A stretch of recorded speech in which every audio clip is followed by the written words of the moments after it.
Ada seorang Habib berkata begini misalnya, itu ada tukang kacang namanya Maman. Itu si Maman ini nggak beres ibadahnya. Tapi beliau ketika seorang Habib, nggak perlu saya sebut namanya, Al-Maghfurullah, udah meninggal dunia soalnya. Kalau minta kacang dikasih, dianterin. Suatu saat si Maman ini meninggal. Maka dikasih tahu sama Habib ini, Beb, Maman meninggal, baik nanti aku datang. Begitu Habib ini datang, dititipin surat di bawah lehernya, kata Habib ini. Ditulis sebuah surat, disimpan di bawah lehernya. Hei man, nanti kalau Munkar wa Nakir tanya, lo jangan jawab.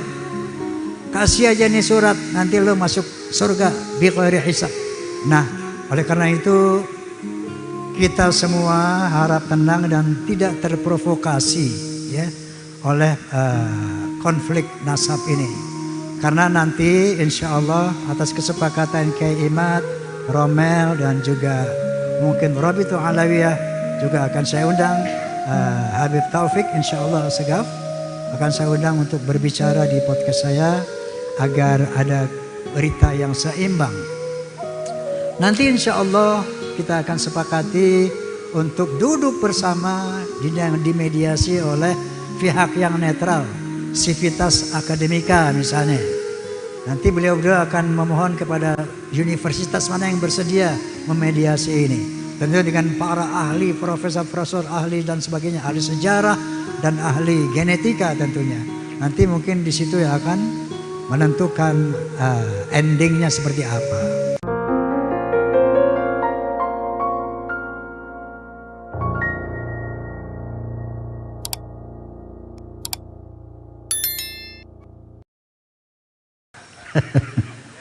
Soal nasab apa nasib? Ini soal nasab ya.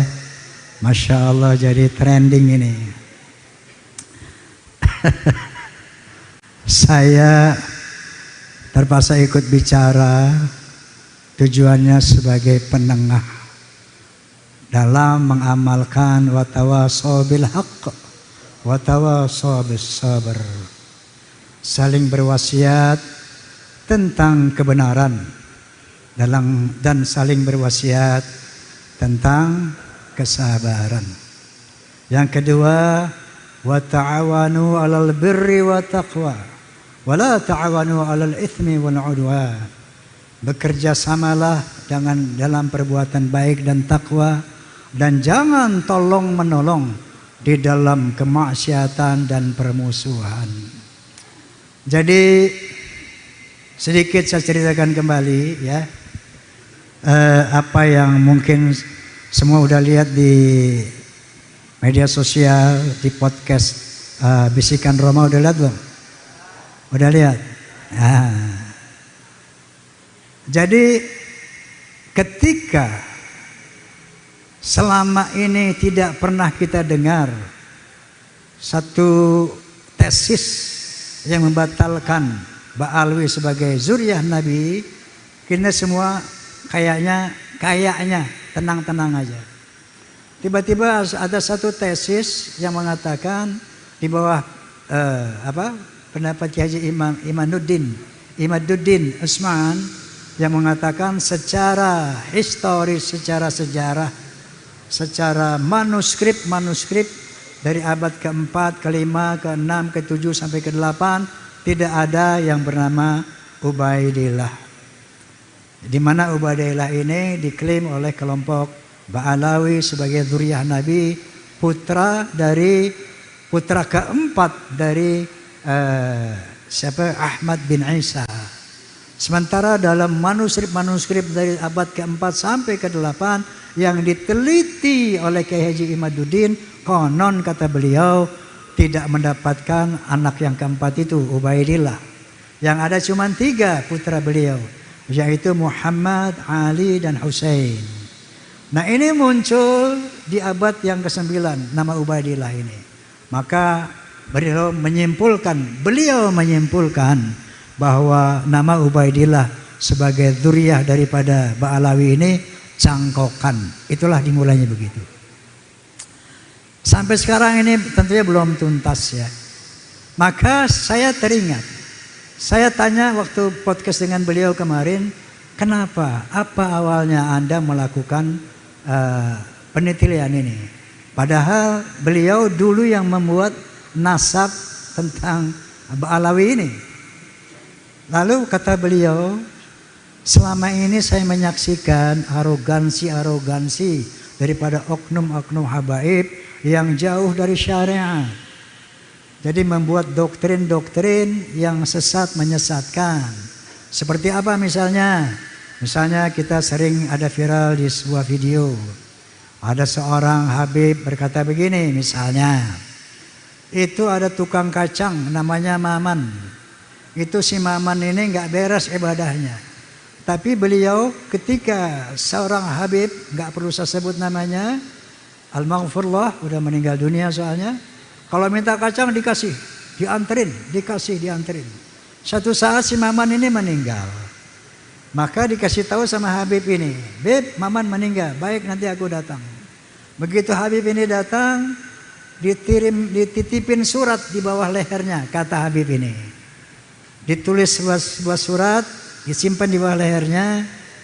Man, nanti kalau munkar wa nakir tanya, lo jangan jawab. Kasih aja nih surat, nanti lo masuk surga bi ghairi hisab. Ini kayak begini yang disebarkan. Menurut Kiai Imad, banyak hal-hal seperti itu, yang khurafat seperti itu. Maka muncullah kecurigaan beliau. Maka beliau mulai meneliti. Nah tentunya ada sanggahan-sanggahan dan sebagainya. Nah, sampai kepada tes DNA. Saya juga sudah podcast, barangkali antum sudah lihat podcast saya dengan Dr. Hugeng.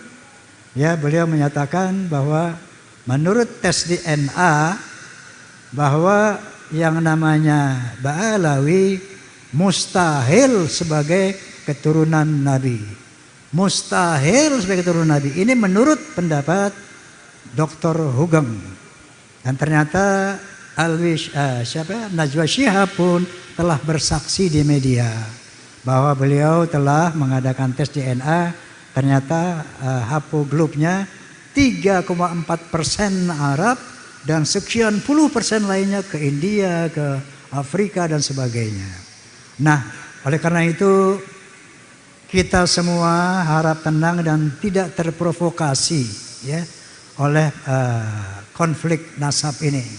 Karena nanti insya Allah atas kesepakatan Kiai Imad, Romel dan juga mungkin Rabitul Alawiyah juga akan saya undang Habib Taufik insya Allah Segaf akan saya undang untuk berbicara di podcast saya agar ada berita yang seimbang. Nanti insya Allah kita akan sepakati untuk duduk bersama yang dimediasi oleh pihak yang netral. Civitas Akademika misalnya. Nanti beliau akan memohon kepada universitas mana yang bersedia memediasi ini. Tentu dengan para ahli, profesor ahli dan sebagainya, ahli sejarah dan ahli genetika tentunya. Nanti mungkin di situ ya akan menentukan endingnya seperti apa. Namun apapun hasilnya nanti tetap jaga persaudaraan para muhibin, gak usah berhenti mencintai Habib. Seperti sering saya katakan di podcast saya, itu yang namanya Habib Rizik Syihab, kemudian Habib Ali Kuitang, Habib ini, semua sahabat-sahabat saya. Masya Allah, dengan adanya ini terus terang saya merasa sedih. Tapi apa buat? Hal ini harus dikelirkan, dijelaskan. Ya, jadi walaupun nanti hasilnya mereka bukan turunan Nabi, tetap kita akan jaga persahabatan itu. Kenapa? Karena di akhirat nanti bukan dari nasab inilah ukuran keselamatan seseorang. Karena Allah Subhanahu wa taala berfirman, "Inna akramakum indallahi atqakum." Sesungguhnya ketinggian derajatmu di sisi Allah takwamu, bukan nasabmu. Yarfa'illahu alladhina amanu minkum walladhina utul ilma darajat. Allah akan mengangkat derajat orang yang berilmu, pengetahuan dan beriman. di atas orang-orang yang tidak berilmu dan tidak beriman. Jadi ukuran kemuliaan di sisi Allah adalah iman, takwa, dan ilmu, bukan dari nasab. Bahkan Nabi SAW sendiri bersabda, al-jannatu lil muttaqina walau kana 'abdan habasyian wan naru lil 'asina walau kana sayyidan quraisyan hasyimian. Surga itu untuk orang-orang yang bertakwa walaupun dia budak dari bangsa Habsyi, dan neraka itu untuk orang-orang ahli maksiat walaupun dia sayyid Quraisy Bani Hashim. Wa qala Nabi sallallahu alaihi wasallam aidan, walau law ana Fatimah binti Muhammadin saraqat laqata'tu yadaha. Seandainya Fatimah binti Muhammad, anak kandungnya sendiri mencuri, aku akan potong tangannya. Jadi ternyata menurut Al-Quran dan hadis tidak ada privilege, tidak ada keutamaan nasab itu kecuali iman dan takwa. Nah, dalam rangka inilah watawassaw bil haqq watawassaw bis sabr. Kita saling berwasiat tentang kebenaran dan saling berwasiat tentang kesabaran. Faham semuanya ya? Faham semuanya ya? Mau zuriyah mau bukan, tetap muhibbin jangan putus dengan habib-habibnya. Ya, tetap jaga persaudaraan, tetap jaga persahabatan. Kemudian apa? Ya, oke. Nah, untuk itu saya akan membawakan sebuah lirik lagu tanpa musik dulu, dengan mengambil referensi dari firman Allah Subhanahu wa taala, wa'tasimu bihablillahi jami'a wa la tafarraqu. Bersatu padulah kalian di bawah tali Allah, jangan bercerai-berai. Amin. Amin. Hayu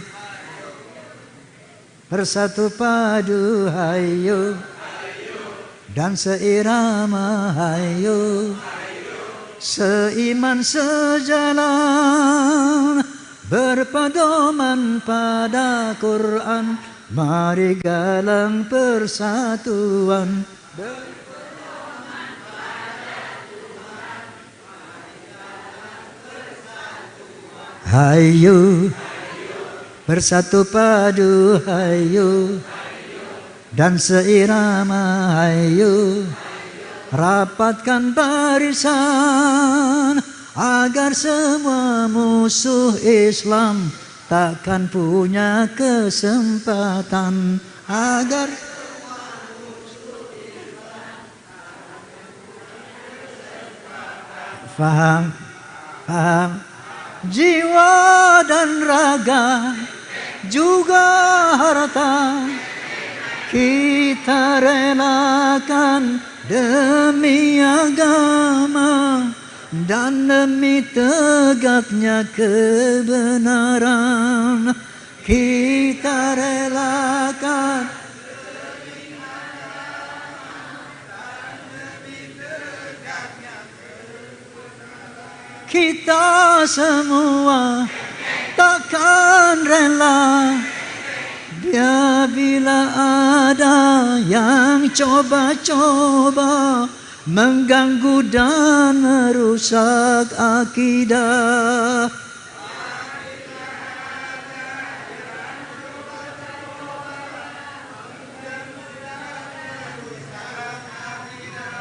Itu yang harus kita pegang. Hati-hati, jangan sampai kita diadu domba. Apapun hasilnya nanti tetap jaga ukhuwah Islamiyah, jaga persaudaraan Islam agar tidak bisa diganggu oleh musuh-musuh Islam. Amin. Amin. Baik, sesuai janji saya akan menyanyikan 30-20 lagu tadi itu. Satu album ya, satu album. Nah, kebenarannya ada Cici Falamida, nanti beliau juga menyanyi ya. Satu album.